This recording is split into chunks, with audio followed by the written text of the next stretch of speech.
What's up, guys? This is Jikwi. Today I'm going to be going over some resampling techniques, some post-processing techniques. Since I did a sound design video on sound design from Resam, today I'm gonna kind of go through some kind of glitchy texture bases that I make in a bunch of sessions. Like I'll make like 10 or 20 in a session and then just throw them in like a sample pack I've made for myself and then drag them into new projects. They're really fun to make. And once you get on a roll making them, it's really hard to stop. So I kind of want to show you guys like how you can go about doing that and how you can achieve better results. So let's get into it. Okay, so I'm going to give you guys a little example of what kind of thing I'm going to show you today. So I basically just went off and made a bunch of these little glitch things. Like I'll show you how they sound. So there's this one. And then these guys over here.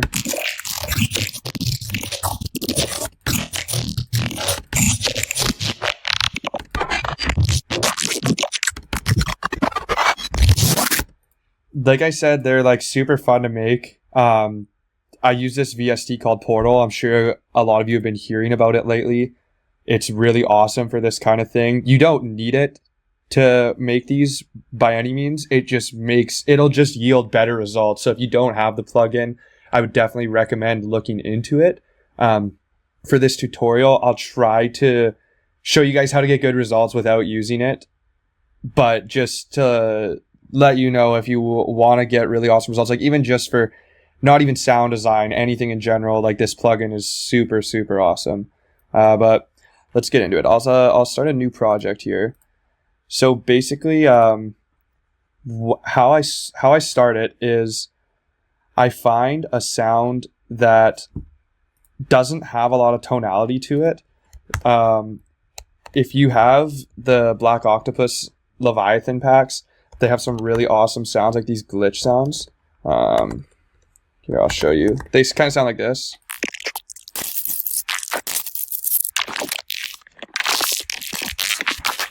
That's like kind of the gist of how they all sound, but they're just kind of interesting sounds and they're really fun to work with when you do this kind of thing. So this is one that I use a lot, that I like to mess around with. So we'll drag it in here.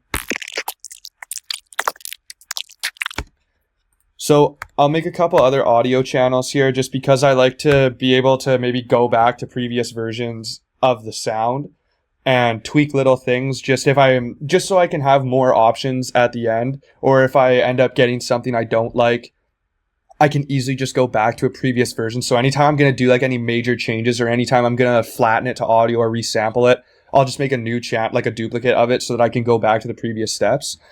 So we'll just start off with this one like this. So the reason that I say to use something that doesn't have a lot of tonality or much of a timbre to it, it's because with all the post-processing we're going to be doing, it's going to be getting pretty messy and you can get some really harsh frequencies. Just kind of gets messy. So I like to use stuff that is just kind of like this, like doesn't really have a set key, or it's just kind of random little Foley noises. Like you can use Foley noises too, like keys, somebody jingling keys, or even like just somebody's like moving something across the table, like any type of Foley. Just be careful if you're going to use something that has like more of a timbre to it, that you're just mindful of the frequencies that are going to start to build up and get really harsh. So like I said, we'll start with this one. Something I like to do is just double the time of the sample and then change it to a texture warp mode, because you can get some really awesome results with the texture warp mode. So just play around with the grain size a little bit.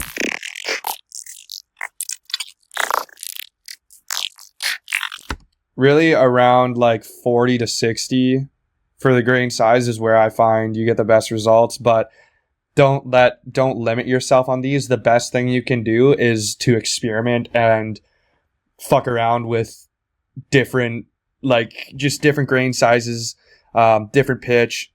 Like you have to be creative and you can't just limit yourself to set values on these kind of things. So I have a rack here that I made.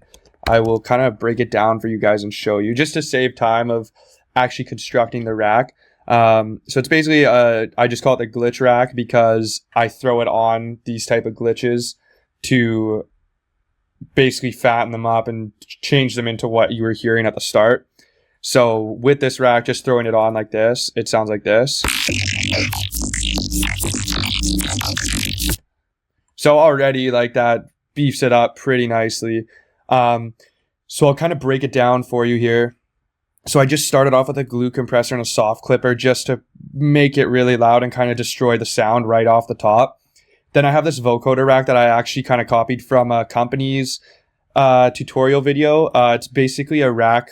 It's a vocoder rack that doesn't affect the sub. So I just have a chain here separating the high and the low. And then I have two vocoders here, one after another to kind of give it that wet, gurgly kind of feel. So if I take these off, it still sounds pretty good, but if I turn them on, you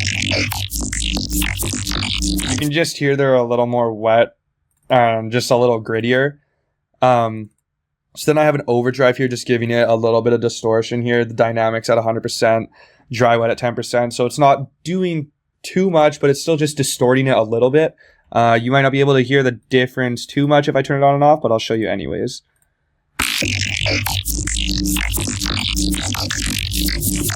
It just adds like that little bit of grit. Then I have two filters here, a notch filter and a bandpass filter. They're both the frequencies are routed to a macro, so I have one for the notch here, one for the bandpass. Now I don't always use these, but sometimes just to give the sound a little more movement. So I'll show you here. And again, there's no set values that I plug in for these things. It's all about experimenting and finding what's going to be the best for you. So if I just move the notch filter, I'm going to do like just some random stupid automation here. And then we can do something with we can just copy the same automation with the bandpass. So you can hear like without it. It's just giving it a little more movement, a little more character.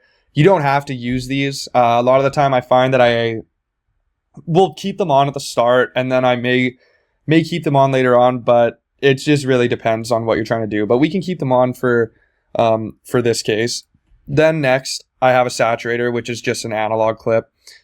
Just like 6 or 7 dBs of distortion, or saturation, sorry. Then I have two OTTs. Second one has the output cranked to wherever you feel is right. I usually have it at about 9 or 10. So I'm really just kind of destroying the sound and squashing it.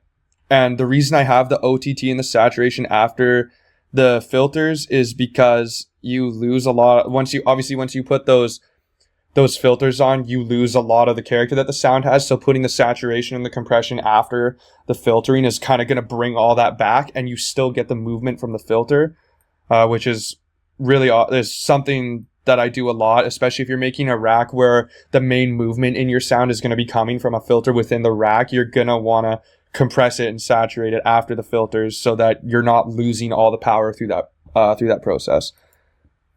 Then I just have a little treatment EQ right here. Now this will change from sound to sound, but this is kind of generally just what I go for. Because a lot of the time I find when you use a lot of OTT, it just completely smushes the high end. So I like to give a little boost up here, which may not be the most orthodox thing to do, but as long as you're careful with it and you're not overdoing it, you can get away with it. And also like these areas right here, I'm pretty sure I've talked about it in other videos, get super harsh and distorted when you use. I know we've only done 2 OTTs, but it's still good to just be mindful of those areas all the time. If you're using any type of heavy compression or saturation, just like use a treatment EQ after. Like there's no harm in cutting it out just to be safe. And then if you find that you can go back and add it later, just go back and adjust your EQs. Like this is, like I said, it's not any set values. It's just you have to cater it from sound to sound. As with any sound, like you can't just have a preset EQ like this and throw it on any sound. You have to listen to the sound and see where it needs to be cut or see if it needs a boost somewhere. So then after this, I actually don't have the plugin anymore. Because I was having an issue with my Ableton, but this was the kilohertz bit crusher. Again, it's kind of the same thing, so it wasn't affecting the sub, But for this case, we can just use Ableton's stock Redux. So I would usually put it to like soft mode, and you want to, again, don't overdo it, but usually around 3 or 4, you can get some really nice artifacts. So if I show you it with this on,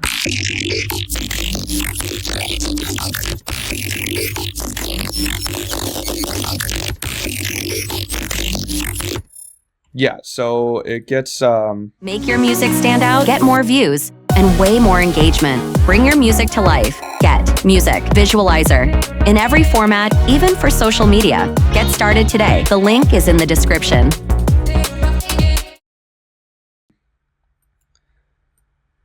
it gets it nice and crunchy. We'll put it in this rack just to just so it's not really affecting the sub too much. Yeah, so we'll keep that right there. Then I have a phaser. Here, there's, again, not really any set values, just to give it a little more character, give it a little more oomph, I guess. You can adjust the dry wet however you want. Usually I keep it around like 50 to 70%. Then I have another a high pass filter with some resonance right here, and then I just have the frequency. I just like to have it in a chain because it keeps me more organized, and I just find it easier than having to go into have just the filter outside of a chain and then search around for it in the chain. I like to just put it in a chain, then label it high pass so I know that it's right there. And then I just have it routed, the frequency just routed to a macro here. So so then we'll do some automation with this. Like, this is where you can, this is where like the sound is really going to start to come into itself.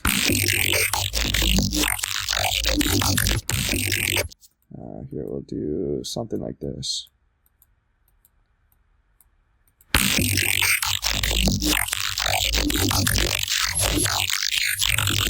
Yeah, so it just gives it some more movement.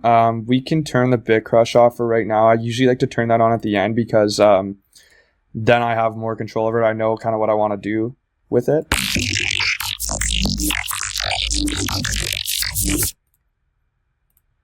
Where is it? There we go. Okay, so then after the high pass, again, since I used a filter, I added a couple more OTTs just to, again, kind of completely smush the sound again. And then another EQ, just treating some of those harsh areas. Again, see, I only have like a slight boost here because I don't really need to add any more. But like I said, just be careful with it. It's always a good idea to make a little dip in like the 1 to like 3K, 4K range after you use this kind of compression, just because this is really harsh to the ear. So now we've kind of got something like this. So it's not really usable, but we can make it usable by finding, like, by stretching it out more, finding artifacts that we can make sounds out of. But so at this point right here, we'll duplicate it, and we'll mute this one. So that if we want to go back, then we can go back to the other one.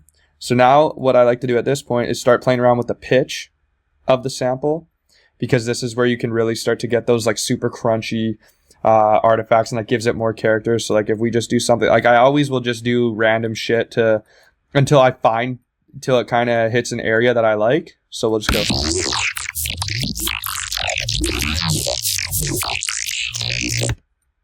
Play around with it a little more.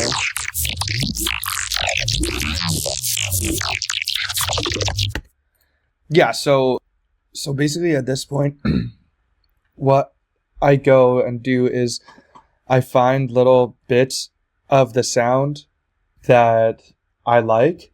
So if we just go through this,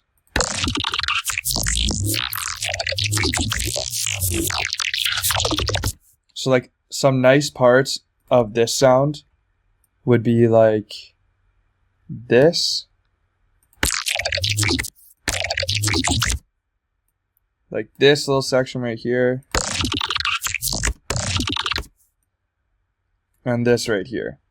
So I can just delete these, and then we can work off of these ones. But basically, like, you wouldn't use these as just like your main bases. They're good to throw in for little turnarounds or to layer underneath bases, like to give your bases a little more texture. So like you could layer this underneath like your main bass, or like at the end of a beat to just kind of transition into your next phrase like a little easier, a little smoother, and just like give the whole thing a little more character. So you could like take something like this. Like, these are really good to just throw underneath. I won't go too in depth with this part because I know some of you guys may not have the VST, but I just kind of want to show you guys the power of what you can get with Portal. So we'll add it on here. So there's like endless default presets in here. I like the glitchy ones. Stretch and smear are good. Like, you can get good results with pretty much any of these. Some of them like really fuck the sound up a lot, but you just gotta fuck around with them and see what you can get. So we'll go into the glitchy one here. I know this preset I really like, so we'll use it. Stutterer. So basically, if I'm just gonna play this sound right here.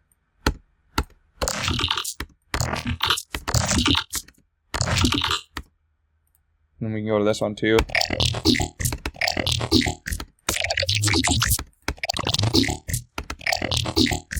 You can see just literally throwing it on a preset already makes it so much more interesting. So what you can do is automate these macros right here. We'll do this one too. And you can also record the automation as well of you just dragging the XY pad around in different directions, but I like to have a little more control over it and just like do random shit on here and like screw around like that. So we'll just like do some random stuff here. Like, you don't need, there's no, like I said, there's no set values you can plug in, so just screw around and you'll get good results. And we'll like do the opposite with these here. You can do like,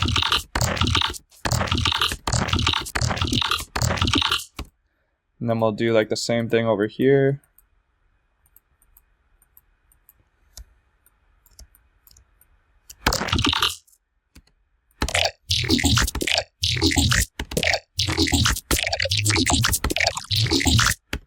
You can just get really cool results, like just playing around with the different presets too. Like, even if we, just to show you like a couple of what they sound like.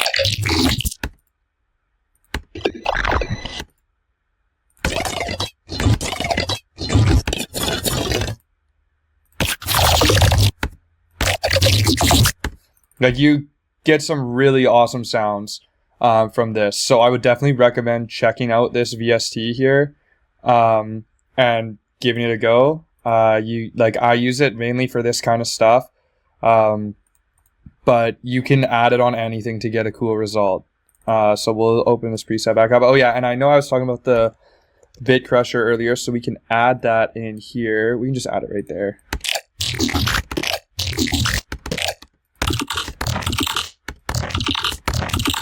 It really just adds like that crunchy high end. We'll do this first. Copy this automation over here.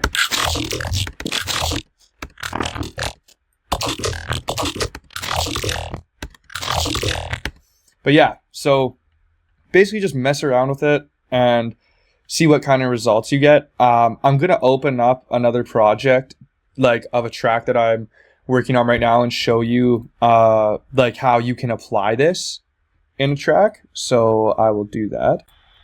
Okay. So I'll play this for you and you can hear it, and then I'll show you where I've kind of put these things in so you can see like how I apply them. So here's how it sounds.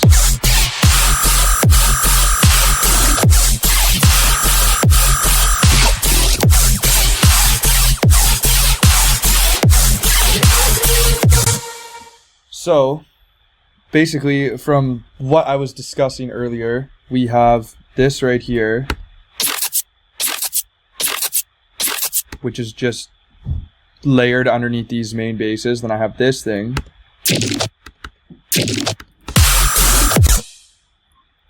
And then this one right here, which is like from the, is this using the same rack that I was talking about before?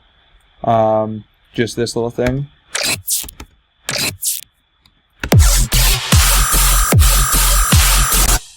It's not much, but those little things make a difference in your end result.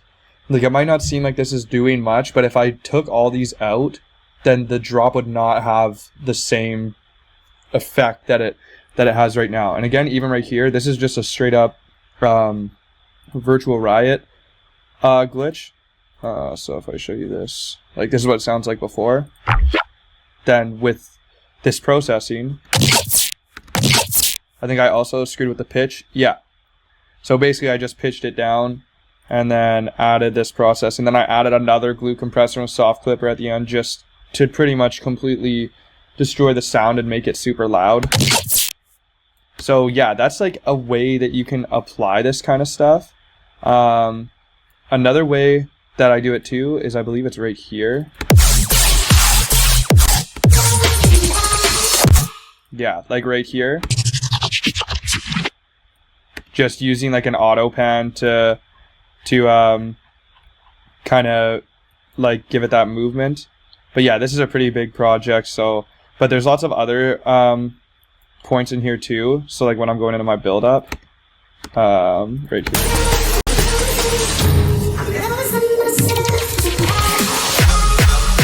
You can hear that like little thing in the background, which is actually this. Which is, again, it's just a virtual riot glitch that I just like processed and made it sound completely different. Like it sounds like this originally. And then with what I added, you can still kind of hear the same characteristics, but it just gives it like this new interesting feel. Now, I'm not saying you should take, like, it's bad to use virtual riot sounds or like Company or any of those sample packs, but just add your own twist to them.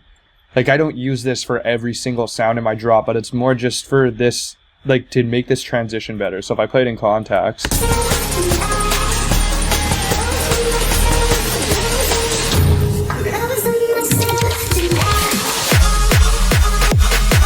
you can see it just adds that character to the drop, or not to the drop, sorry, to the transition. And just like adding little shit like that is gonna just take a great track to an amazing track, or take a good track to a great track.